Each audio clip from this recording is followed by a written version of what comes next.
Обратите внимание на этот жест.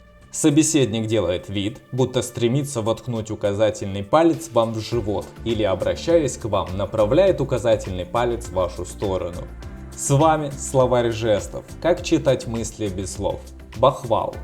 Он умеет уклониться от выполнения обязанностей, причем делает это с таким блеском, что многие могли бы ему позавидовать. Индивид, использующий указательный палец для того, чтобы чуть ли не насаживать на него собеседника, всегда демонстрирует потребность подавлять других людей.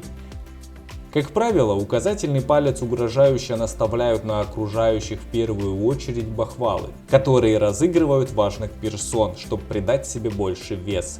Это фанфароны. Подпишитесь на канал, чтобы иметь доступ ко всем жестам, которые помогут вам понять человека, а не его слова. Всех благ, дорогой зритель. Узнаем о человеке все.